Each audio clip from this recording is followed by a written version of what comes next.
The engine that brought us the modern world almost never existed. In this video, you will meet the man who ignored the experts, laughed at the warnings, and built it anyway.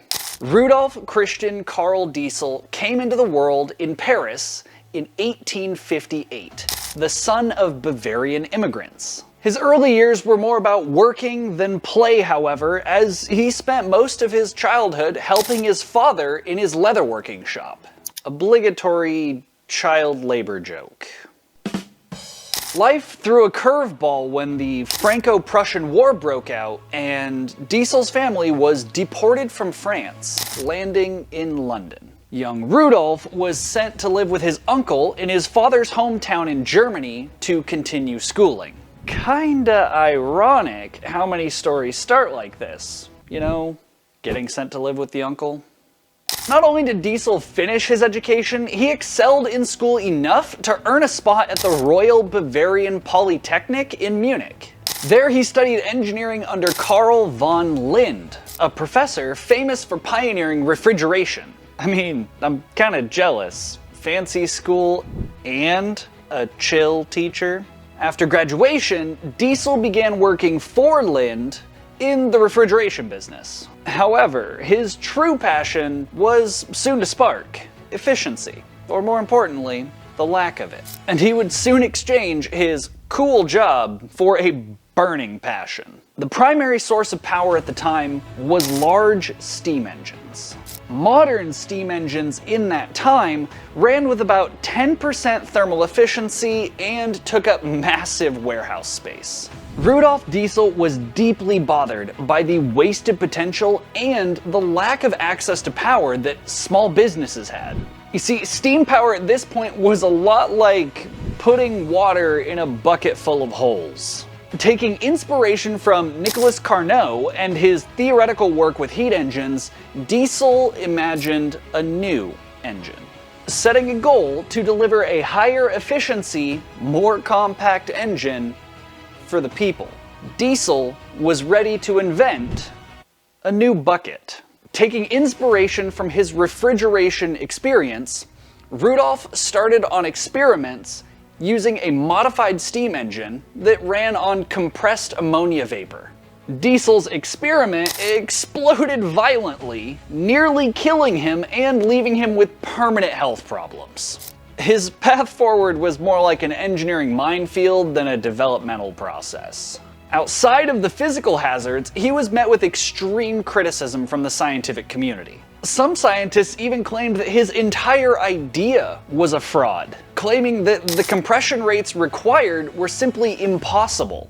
To be fair, his design did call for 250 atmospheres, which is well over 3,600 psi. And with all the explosions and criticism, it makes me wonder if he ever considered inventing super good earplugs. Fortunately, Diesel wasn't alone. Professor Linde had provided inspiration and early support, becoming the friend and mentor that Rudolf Diesel needed. Interestingly enough, Linde never graduated from university, instead getting kicked out of school for protesting the school's rules before applying for a job as a professor. I swear I'm not making this up. Along with Linde, Diesel convinced Heinrich von Bues from Maschinenfabrik Augsburg to step in. Bues was skeptical at first, but with Diesel's new engine idea, it was too good an opportunity to pass up. Rudolf Diesel's holeless bucket was about to see the light of day.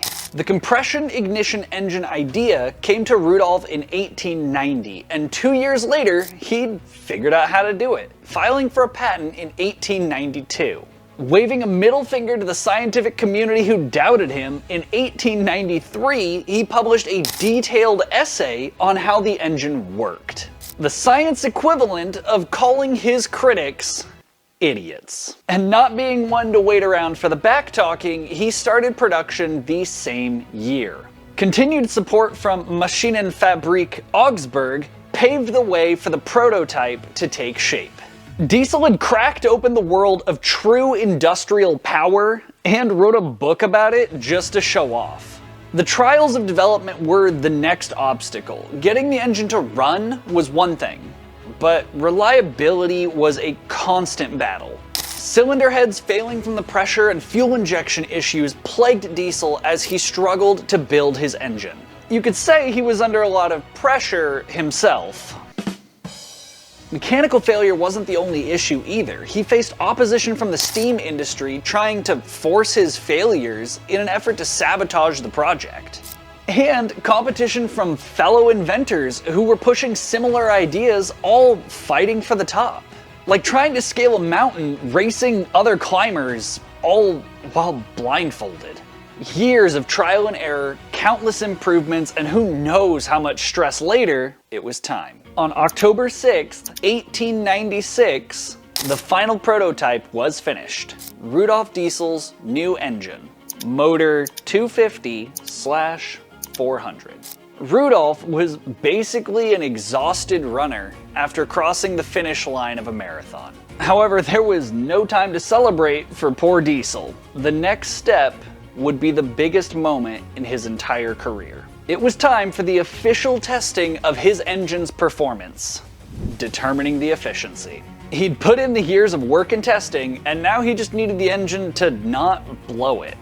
The head, that is. The moment of truth was February 1897 as the engine trials began, conducted by a highly respected professor, Morris Schroeder. Motor 250/400 was a single vertical cylinder, 4-stroke compression ignition engine that managed to make 25 horsepower. Fortunately, Diesel didn't hold his breath for the testing, as it took most of the month. The final results came in, and Rudolf Diesel's engine had achieved a 26.2% efficiency, an absolutely absurd number for the time. With typical modern steam engines still capping out at 10%, he managed to single-handedly end the steam era of the Industrial Revolution. And when those numbers went public, it was definitely the steam engine manufacturers who blew the head gasket. After proving the engine's stats, Diesel quickly acquired patents around the globe to protect his work. Not only did Rudolf Diesel shake the very foundations of science, with a simple design and high efficiency, his motor immediately took over the market. He single-handedly revolutionized the Industrial Revolution itself. Rudolf's goal in making his diesel engine was to give power back to small businesses. In fact, you could call it a side effect that his engine ended up becoming a crucial part of the power industry, outside of backyard builders. Basically, by designing something compact and efficient enough for small businesses, he inadvertently made something perfect for big businesses as well. And in 1898 at the Munich exhibition, the diesel engine was a massive hit, earning widespread sales. From pipelines to power plants, and from mining to marine shipping, diesel was everywhere. Oh, and fun fact, all of this diesel was biofuel. Actual diesel fuel wouldn't be invented for another 50 years. Looking back on it, Rudolf Diesel's legacy didn't just improve things, it revolutionized the whole world. The diesel engine was more than successful. It became a cornerstone of industry still widely needed today. I wonder what Rudolf would say about modern turbo diesel trucks. I feel like that'd be a fun chat. Unfortunately, Rudolf Diesel passed away in September of 1913 during a nighttime crossing of the English Channel. The details of his death are rather mysterious, some claiming foul play, and others claiming depression. But I mean, with the tensions in Europe rising, and his refusal to sign a contract to exclusively sell diesel improvements to Germany, seems kinda obvious to me.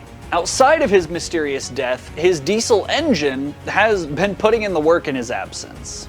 Years of improvements to the original design have brought us to the modern day, and his engine keeps going. And while it's impossible to meet Rudolf Diesel, it's not hard to see the chaotic genius in every one of those cold starts. Thanks everybody for watching. If you've made it all the way to the end of the video, do all the tappy tap buttons, the subscribes, the likes, the comments, ask questions if you got them. If you have recommendations for stories that I can cover in the future, please let me know down in the comments. And with that, I'll see you guys in the next one. Oh, finally a frickin' story where the German doesn't help the Nazis. Holy crap.